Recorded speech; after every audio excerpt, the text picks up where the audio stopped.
Goedendag iedereen te Hulst op deze 17 september 2021. Ja, terug een dikke mist hier aanwezig. Momenteel, even kijken naar het uur.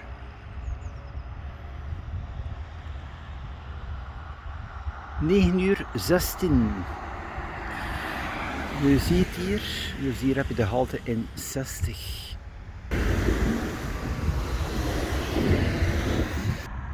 Ik ga nu nog even verder tot het rondpunt van de N290 daar.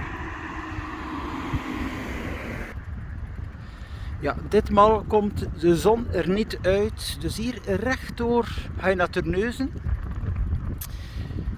En de linkerkant nog 4 kilometer naar Hulst. En 40 naar Antwerpen. Je ziet hier terug een absolute dikke mist.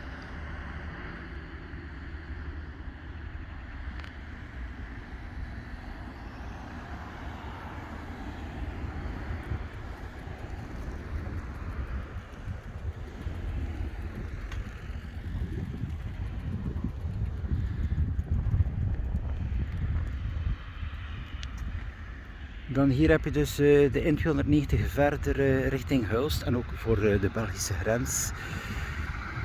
Dus van dit punt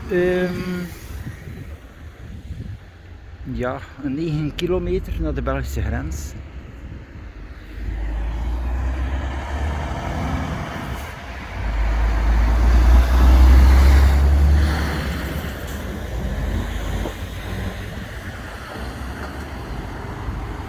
Dus hier aan die overgang is er nog altijd glas. Dus dat is nog altijd niet verwijderd.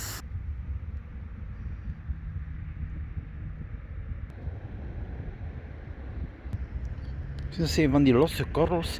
Dat is wel vervelend. Ik zeg iedere keer, ja, ik heb nu ook wel een anti-lekband. Maar het gebeurt ook wel nog dat mijn band het begeeft.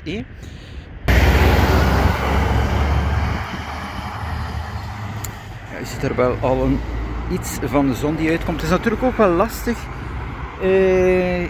als mensen iedere keer op verschillende locaties moeten komen om dat glas op te ruimen. Dat is wel een feit, maar aan de andere kant, het is toch wel een lastige hoek hier.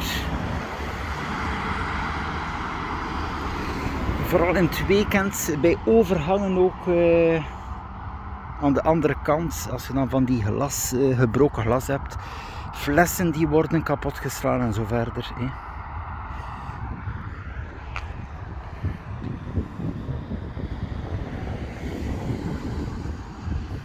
Terug een taxivoertuig daar met blauwe nummerplaat.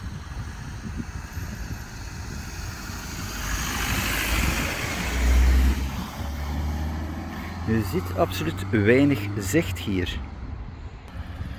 Zo, en dan verder de baan hier naar Terneuzen.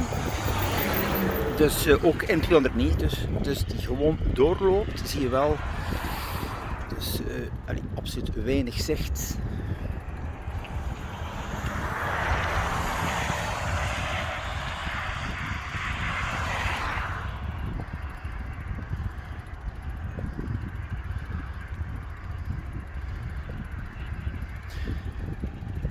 Zo, beste mensen, was even een blik op mijn fietsroute hier.